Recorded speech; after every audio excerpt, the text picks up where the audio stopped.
ओम शांति। आत्मा क्या है और मन क्या है? अपने सारे दिन की बातचीत में मनुष्य प्रतिदिन न जाने कितनी बार मैं शब्द का प्रयोग करता है, परंतु यह एक आश्चर्य की बात है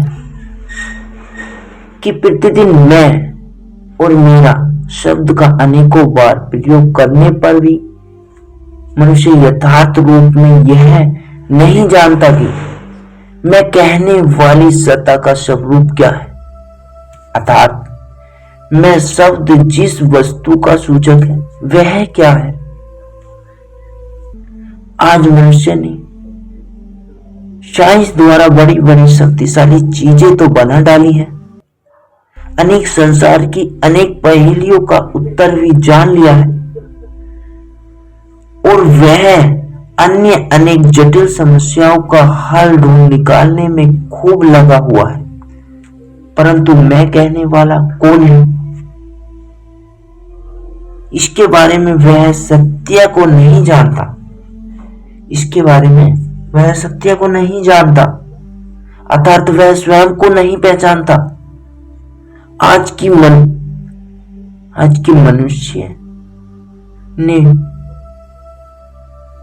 मनुष्य से पूछा जाए कि आप कौन है, अर्थात आपका क्या परिचय है, तो वह आपका क्या परिचय, तो वह झट अपने शरीर का नाम बता देगा। अर्थात वह धंधा अर्थात जो धंधा वह करता है वह उसका नाम बता देगा। वास्तव में मैं शब्द शरीर में भिन्न चेतन सत्ता आत्मा का सूचक। वास्तव में मैं शब्द शरीर से भिन्न चेतन सत्ता आत्मा का सूचक है। जैसे कि चित्र में दिखाया गया है, मनुष्य जीव आत्मा और शरीर को मिलाकर बनती है।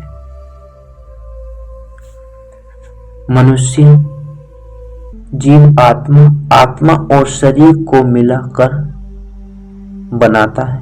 जैसे शरीर 5 तत्वों जल, वायु, अग्नि, आकाश और पृथ्वी से बना होता है, वैसे ही आत्मा मन, बुद्धि और संस्कार होता है।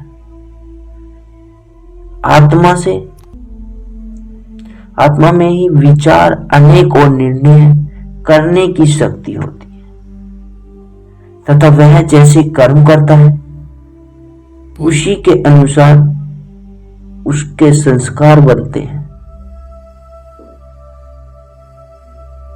वह जैसे जैसे कर्म करता जाएगा उसके आधार पर ही उन्हें फल मिलता जाएगा। अच्छे कर्म करेगा तो अच्छा फल मिलेगा, बेकार कर्म करेगा तो बेकार फल मिलेगा।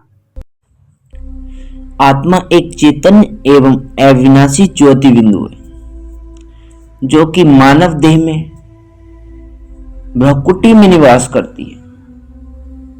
जैसे रात्रि को आकाश में जगमगाता हुआ तारा एवं बिंदु सा दिखाई देता है, वैसे ही दिव्य दृष्टि द्वारा आत्मा भी एक तारे की तरह ही दिखाई देती है। इसलिए एक प्रसिद्ध पद में कहा गया है, भ्रकुटी में चमकता है एक अजब तारा, गरीब नु साहिबा लगदा ए प्यारा। आत्मा का वास भ्रकुटी में होने के कारण ही मनुष्य गहराई से सोचते समय यही हाथ लगाता है। जब वह यह कहता है कि मेरा तो भाग्य खोटा है, तब भी वह यही हाथ लगाता है। आत्मा का यहाँ वास होने के कारण ही भक्त लोगों में यहाँ ही बिंदु अथवा तिलक लगाने की प्रथा है। यहाँ आत्मा का संबंध मस्तिष्क से जुड़ा है और मस्तिष्क का संबंध सारे शरीर में फैले ज्ञान तत्वों से है। आत्मा ही में पहला संकल्प उठता है और फिर मनुष्य तथा तत्वों द्वारा व्यक्त होता है। आत्मा ही शरीर अथवा दुख का अनुभव कराती तथा निर्णय करती है और उसी से संस्कार करती है। अतः मन और बुद्धि आत्मा से अलग नहीं है, परंतु आज आत्मा स्वयं को भूल देह, स्त्री पुरुष बुढ़ापा जवान इत्यादि आदि मना बैठा है। यह देह अभिमान ही दुख का कारण है। उपयुक्त रहस्य को मोटर के ड्राइवर के उदाहरण द्वारा ही स्पष्ट किया गया है। शरीर मोटर के समान है तथा आत्मा इसका ड्राइवर है।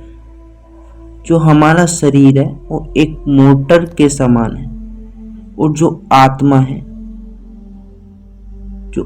है वो इसका ड्राइवर है। अर्थात जैसे ड्राइवर मोटर का नियंत्रण करता है, उसी प्रकार आत्मा शरीर का नियंत्रण करती है। जैसे हम कोई गाड़ी चलाते हैं तो उसके ड्राइवर हम हैं, क्योंकि हम काम करते हैं। उसी प्रकार जो हमारा शरीर है उसमें जो हमारी आत्मा है, तो शरीर का पार्ट एक अलग है, आत्मा अलग है। जब आत्मा प्रवेश करती है तभी तो सारा शरीर वर्क करता है। जैसे गाड़ी में एक इंजन होता है तो उस इंजन के सहारे गाड़ी चलती है। उसी प्रकार हमारा शरीर अलग है और आत्मा अलग। आत्मा जिस टाइम प्रवेश कर लेती है तभी हमारा शरीर वर्क करता है, कार्य करता है। पूरी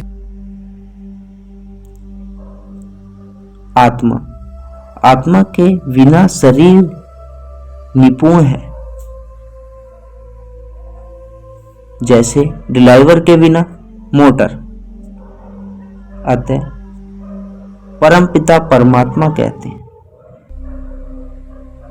कि अपने आप को पहचानने से ही मनुष्य इस शरीर रूपी मोटर को चला सकता है और अपने लक्ष्य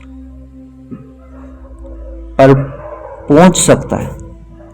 अन्यथा जैसे कि ड्राइवर कार चलाने में निपुण न होने के कारण दुर्घटना का शिकार बन जाता है और कार और उसके यात्रियों को भी चोट लगती है। इसी प्रकार जिस मनुष्य को अपनी पहचान नहीं है वह स्वयं को दुखी और अशांत होता ही है। साथ में अपने संपर्क में आने वाले मित्र संबंधियों को भी दुखी व अशांत बना देता है। अतः सच्चा सुख व सच्ची शांति के लिए स्वयं को जानना अति आवश्यक है।